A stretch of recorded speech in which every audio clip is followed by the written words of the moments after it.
Hey everybody, welcome back to RPG Imaginings, and today I have for you part two of my recap of our non-conventional game convention.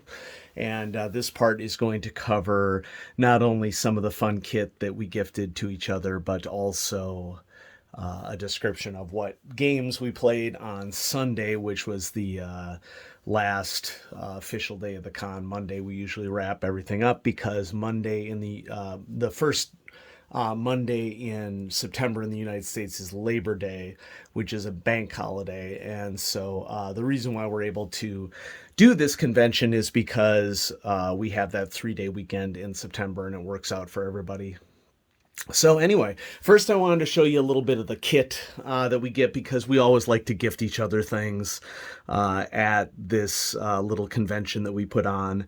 And so there are just some examples here. So my best friend DJ, usually goes all out. And so down here we have some of the dice that he gifted to us. We've been customizing D6s as sort of a tradition for each other, but also at this con for a long time. And so every set of dice is logoed. And so these are some from 2018, but I just got a couple of extra copies of those. These are the current dice in green, which green is my favorite color, so I was really excited to see that DJ had decided to go with green for this. And once again, it's the non-conventional game convention. We did not know that non-con had an alternate meaning when we set up the convention. Okay, so it's our non-conventional game convention is what we're doing here. And then, we got some fun weapon dice, an Uzi, Thompson submachine gun, laser pistol of some sort. This is one from our last non-conventional game convention because the other thing that we like is sort of gunslinger games. And so at a prior convention, DJ had gifted all of us sort of a Western U.S. style revolver here, and then a biohazard dice. And then he got us a set of pandemic dice as well. So we have toilet paper, a mask, hand sanitizer. I think that this is supposed to be a vaccine card right here. It's very difficult for me to see. Fun fact: I'm getting bifocals for the first time this year, and so we crossed that threshold. That's fun. A coronavirus and shots, vaccines. So there's another fun set, and I really like this blue and red, modeled. I don't have a ton of blue dice, and so it's nice to add that to the collection. I had gifted everybody the stuff that I had already talked about in the last video, the mask, and I also gave away a couple of Illuminati dice, which, to be fair, these were dice that had come with a Kickstarter that I backed, but it seemed like it was a really cool set, and since we were doing a lot of D6 focused games, I wanted to share those with everybody. Oh, DJ got us one of these little black dice as well. And then I gifted everybody this giant wooden D6, and these aren't as difficult to come by as you might think. You aren't going to find them at game stores. You're going to find them for like lawn dice sets, and so I just bought a set of lawn dice, and really nice. I mean, these are really solid, and I split it up and gave one of these giant D6s to everybody.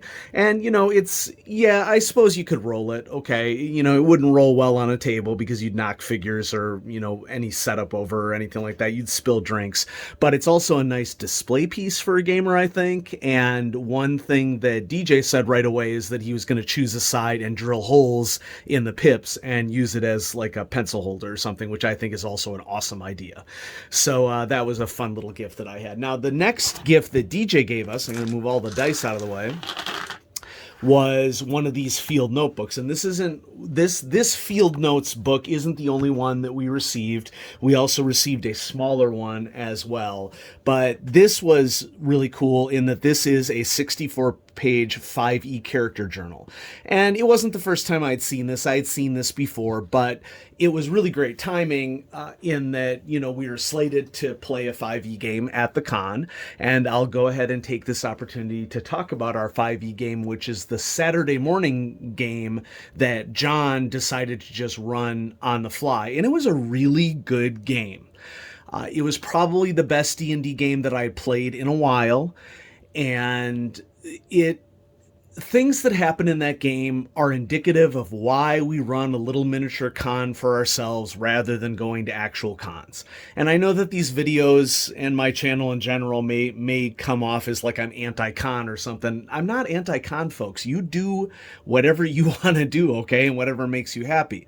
But I'm also saying that, I'm at a point in my life where I don't have to tolerate gaming jerks. And so that means that I don't have to go to cons. I consider myself fortunate that I don't have to go to cons in order to experience gaming. And, don't get me wrong. I miss out on like a floor, walking a floor at a con. And that's certainly something that I miss. Or, another example would be like auctions and stuff, I definitely miss. But, I have limited time to game and I want those games to go great. And so Saturday, we had our downtime between games. And this is something that I had seen someone post on Twitter recently, that they were planning their own mini con and they decided that they were going to do 2 games per day instead of 3. And I'm telling you right now, that is the right call. And you were smarter than us, and that is something that we should have done from the beginning and eventually went to. We started off the con with like wall-to-wall games like you would expect at a convention. Okay, so we had a morning game, we had an early afternoon game, we had a night game. And people were just so exhausted after 2 days because we all had to be running and participating in all of our games. There's no like floor downtime at the con at that time, that, we were just so all exhausted that we were like, okay, we have to change up the format. Okay. Like people need the middle of the day to do what they want, whether it's taking a nap or, going to FLGSs or whatever it was. So a couple years ago, we went to the 2 games a day format. And that was the right choice, and it is the right choice if you're ever planning on doing something like this on your own. So our morning game was D&D 5e. It was an awesome game. Part of the reason why, one of the big triggers for us, I should say, as to what finally caused us to make our own con is that we had gone to Tacticon for like the 4th or 5th time in Denver. I like Tacticon, don't get me wrong. We played a lot of great games at Tacticon. Tacticon is where I was first GM'd by Harley Stroh, and we played, I think, 3 games with Harley Stroh over a couple of years. And, we were like waiting with our fingers over the button to get into Harley Stroh's game. Harley Stroh has written a lot for DCC. Dungeon Crawl Classics, and so we always had awesome games with Harley. We always love Savage Saturdays, in which it is just wall-to-wall Savage Worlds games, because the creator of Savage Worlds is Colorado-based, and so they do a big thing at Tacticon. I had a lot of really great miscellaneous games, and I've had some D&D games that were good, some D&D games that were okay, some D&D games that were just awful. Because, you never know who you're going to get running a game at a con, and there's usually no pre-screening or requirement that anybody needs to be good at what they're doing before they go to a con. So the last game that we played, I don't know that this was the last game that we played at a Tacticon, or even if this was the last year we went to Tacticon, but this is like, after this is when we started the planning process of doing our own convention. So it wasn't even a 5e game, to be fair. It was like a World War II based game that we were really excited about. Guy running the game, total jerk, completely misogynist. There were women at the table, and he was saying things like, "You can't do that, you're a girl." Okay, like, and we're just like sitting there like seething with our like fists clenched. Okay. And if that isn't bad enough, which that's terrible, another not so great thing that happened in the game is that, like, he was just a cruddy DM. He was an adversarial DM is what it comes down to, and like, we've all had adversarial DMs at different places, but like, when you travel 700 miles to go to a convention and you have a crappy game, it's a lot more, infuriating to you than if you just have a crappy game at your FLGS, so the highlight of the game for us in terms of bad GMing was he was like a no kind of GM. Like if he couldn't conceive of something, if somebody was smarter than him, or if somebody had a cool idea that he hadn't thought of, he wasn't having any of it, which is not a great situation for anybody to be role playing in. The GM needs to be the most giving person at the table, in my personal opinion. So we're at an airfield, World War II style game, I think. And he's like, yeah, and you see planes over to the right. And so, one of my friends is naturally like, okay, we're going to hijack one of these planes. And then it rapidly turns into an argument in which he says, no, you can't do that. You're not a pilot. And it's just completely, not in the spirit of what player agency is supposed to be like. And after this game, we just like went and furiously wrote reviews for the person. And, if we hurt his chances at ever GMing at the con again, I'm not sorry, because he had a predatory personality. And if we got him not GMing at that con, we were doing a public service to people. Okay. Is how we felt about it. So that leads to our 5e game. We start off our 5e game. It's a pirate game on the Sword Coast. It had been a really, really long time since I had done a pirate-themed game, and I think, the closest that come is when DJ had rerun Secrets of Saltmarsh, a while ago, was the last time I did like a pirate adjacent game is what I would call it. And John did a spectacular job in this game, not only with, having fun encounters, but most importantly, our players were roped into this situation in like really nefarious, like eldritch ways. And so there was definitely some Lovecraftianism that was present in this game as well. And so it starts off where we're in a bar, we're all getting to know each other. We get to our boat, and I should probably take a couple steps back before I get into the details of it. And so I went ahead and I wrote my character in this field notes notebook, and I said to myself, I've never played a monk before. I'm going to play a monk. And like, folks, I tend to gravitate to 3 classes in Dungeons and Dragons classically. I tend to play in this order: druids, paladins, and sorcerers. Those just happen to be the classes that are most interesting to me, that have the style of character that I want to play. I don't believe in the concept of alignment in role-playing games, because I think that it's helpful for new players to wrap their heads around the basics of storytelling. But once you start doing it and get experience with storytelling, it's all just hamstringing, is all it does. And it's unrealistic.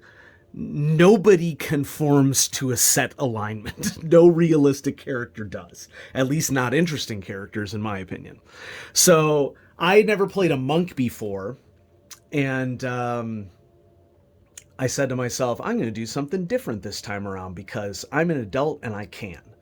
And so I'm like, what would be a hilarious monk? I'm going to be a dwarf monk, because there's nobody out there who's going to tell me that just because I'm vertically challenged doesn't mean that I can't do monk-like things on them.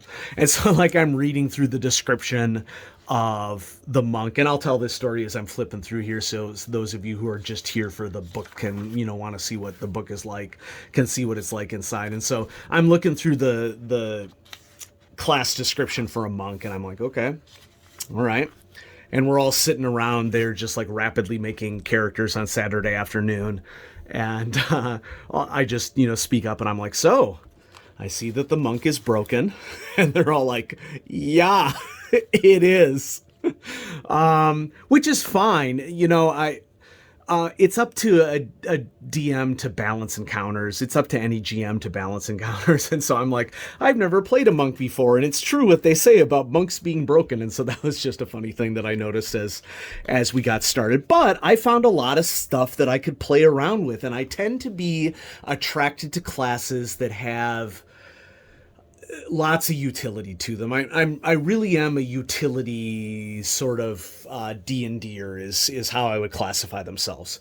So I play druids because they have a combination of, nature connection and spells and kinship with animals. I play paladins because I like the idea that they at higher levels can cast spells, but they're also martial warriors and they have this connection to their god and they can heal people, and they got a lot of things going on that they can contribute to the party. And I like sorcerers, because sorcerers have utility to, they have fewer spells that they can draw on, but they can pick the appropriate spell for the moment. And I tend to pick utility style spells for my higher level spell slots for my characters. And so we rolled for hit points, and I got some really insane hit point rolls for my monk, Norgborn. I thought that was a fun name. And so, there's a spot here for spell casting and spells and everything. And so, like, if I were to alter this journal a little bit, I think I'd put all the spellcasting stuff all in one place, and I put proficiencies and skills all up at the top. And this is the main reason why I wanted to use the notebook for this particular character, is that I really like to write all the rules out so that I don't need to consult a book while I'm playing, and so therefore I can concentrate on the actual playing and not, reading out of a book while I'm doing it. But, we got nice little equipment section here, and he gave us a couple magic items to start, and then the other cool thing about this journal is that it's completely leveled out, so that this could be your forever journal for a character. It goes all the way to level 20, and then there's a place for you to list your allies and factions that you're involved with, and campaign quotes and notes. That's pretty cool. Behind the scenes thoughts, ideas, a session log, all within the nice package of a field notes notebook, which are high quality notebooks. As an ecologist, I can confirm that they are high quality notebooks. And I've used many a field notes notebook taking behavioral observations in my day. And so back to the game. So it started out, I already described, we started in the bar, we described who our characters were, and we went to our boat, and so the quest that we're on under these circumstances is that we noticed that there was a bulletin board, as is typical in Dungeons and Dragons in a town, and it was the mayor of the town. We had to go rescue her daughter from some horrible vanishing pirates that an island would disappear and then reappear. And we had to recapture his daughter. So we're on our boat. It gets attacked by a small group of kobolds and goblins in a submarine. And this ties into the story that I told earlier about, what we don't like about GMing, no GMs. And so if a game master puts a submarine in play and there's any remote chance that we would hijack it, we're going to try to hijack it. Okay? Because that's what role-playing's about. Okay? Go large or go home is our philosophy on this. And that's the distinction between John as a DM and this jerk who we encountered at Tacticon several years ago. John didn't come out right and say this, but it's, and I don't want to pretend to be in his shoes, but I would be shocked if John in his head wasn't like, if you don't hijack this submarine, I'm going to be incredibly disappointed, because that's how we roll. And so sure enough, we hijacked the dang submarine. My first time playing a monk, I had this really cool idea. So they were preparing to harpoon our boat. And I'm like, okay, I have this deflect missiles ability on my 5th level monk. I would like to hold my action until they fire the harpoon and try to get myself around where the harpoon is shooting at the boat. And I'm going to try to roundhouse kick this harpoon away from the boat. And I totally succeeded, by the way. Okay. And I fell into the water. I had to make some swim checks and swim in doing it. I think that John did a great job of making some obstacles in my path. But it's also a cool maneuver. So why shouldn't it happen in a role-playing game? Is what I'm saying. Okay. and everybody loved it, and everybody had a wide variety of really cool maneuvers in this D&D game. Anyway, I digress. So we got to the island. We infiltrated the underground area, had a couple of combats. We rescued somebody who we thought was the daughter, but it ended up being a corpse. And then we found somebody who was the daughter. And as we're trying to escape, basically the big twist of the scenario is that this had all been happening like in a dream state for us, and that we were perhaps members of the zombie leaders of this island that we thought we were fighting, but we were just actually a zombie crew of the island itself, because we got back to the town and the town wasn't there. There was no town. And we got to a different port, and we get to that port and they're like, what about this town? And they're like, oh yeah, that town's been raided and gone for years or whatever. And so the big twist, is sort of like a Sixth Sense thing that we were all the ghosts. So yeah, it was a fun game though. I had a fun time playing a monk for the first time. And, I see the hype. I'm not a min-maxer, so I just tried to do cool stuff with it, And then in the evening, one of our marquee games at Non-Conventional Game Convention every time is Savage Worlds. And here's my copy of Savage Worlds Adventure Edition. We've been playing Savage Worlds for a very, very, very long time. Savage Worlds is up there with the majority of role-playing game sessions that I've played, I think. Like even up there with D&D, I want to say. And John had been running a Fallout hack of Savage Worlds for a while. And I'm not sure if this is a document that he developed or if it was something that he pulled off of a website somewhere. But it's basically a Fallout hack for Savage Worlds. And we've been playing this. This was our third session with this game, but it took us like 5 years to play those 3 sessions. Because, we would only do it at non-con and we didn't, necessarily run it at every non-con. So I'd been working with my character, Clint Clark, for a long time. And so you can see there's just a ton of stuff written on this character sheet because we've been tracking this over like a consistent story over 3 games and had been improving our kid. And you can see I just have like a crap ton of notes about all my abilities. And so this was back with Non-Conventional Game Convention 3 in 2018. This was the second session. And I think our first session was 2017 Non-Conventional Game Convention. And so we had been tracking with these characters for a really, really long time. And I think these are my original notes right here.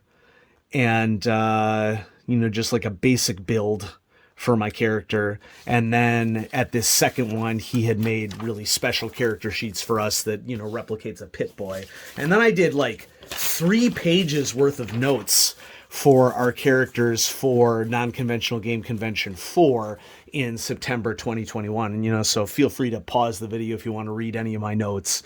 It was a cool game. We had returned to the vault. So we were in the vault. I was the teacher of all the other PCs. Yeah, as I am. So we exited the vault to find a water chip for the vault to help to sustain it.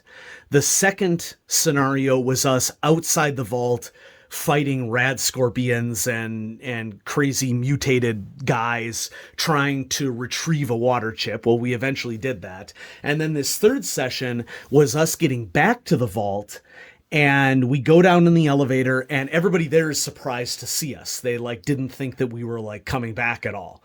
And so we immediately got suspicious and started investigating. And so Liz played Samantha Brock and I spent most of the session with Liz. And then Jim and DJ were sort of pairing up and working on other things at the same time, providing distractions for us while Liz and I went to try to see what the situation was actually with the water chips, because we were suspicious.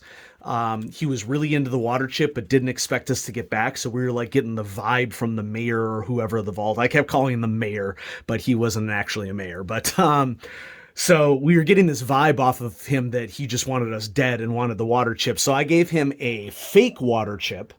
And then Liz's character and we went off to the actual vault to try, or to the water reprocessor in the vault to try to see what the situation was. And we found out that indeed there was a busted water chip, but there was also a perfectly fine water chip, and water reclamation was happening. And so there was clearly some sort of sinister conspiracy going on here. I'm a tech in this Fallout game, and so I commandeered a robot at one point. There were lots of robots for us to fight in this adventure. That had been a huge theme throughout. I think in our first adventure, in first escaping the vault, we had come across a bunch of robots, and so we just decided to go completely Rambo on this, and I had to leave early from this session in the evening, but I found out at the end of this game. The twist for this one was that we defeated the robots, we got out of the vault, and we found out that in a floor above our vault floor was just like a observing floor in which we were part of a grand human experiment that people were doing to see how we were reacting, and that this is taking place like hundreds of years after a lot of people had opened their vaults. And so they decided that they were going to, like any ethical person, do research on human beings in other vaults. Just kidding, by the way. And so it was another fun game. And that pretty much wrapped up non-con. And so we had a blast. I'm happy to share it with everybody in the audience. And so I just wanted to give that second update on what happened in the game. And hopefully those of you out there who are interested in, playing a wide variety of role-playing games like I am, hopefully you enjoyed this. And so, so we're already starting the planning for Non-Conventional Game Convention 5, hopefully next year. And I'm thinking that I want to run Cult Divinity Lost, because I didn't realize that Cult was a Powered by the Apocalypse system. And I had bought the core book before I had ever played a Powered by the Apocalypse system game, like I described in the last video. And I played Apocalypse World and loved it. And then I realized, hold on, I want to go back and check my copy of Cult. And sure enough, Cult is a PBTA game. And I'm really thinking that it would be a blast if I ran Cult for everybody. I'm going to pitch it to them as sort of like a John Constantine Hellblazer sort of thing. I think that that's really what's going to get them immediately into the mindset of the world of what's going on. And I know that there are probably people in the audience screaming about Cult canon and whatnot. And you know what, folks? Okay, but I'm gonna play games in whatever way is fun for me, so whether you like that or not, I'm gonna keep doing it. And I hope you have fun too. Okay, the hobby should be about all of us having fun, even if it doesn't match canon. Okay, so thanks for watching, everybody. I will have some more great RPG action coming at you. Have a great night.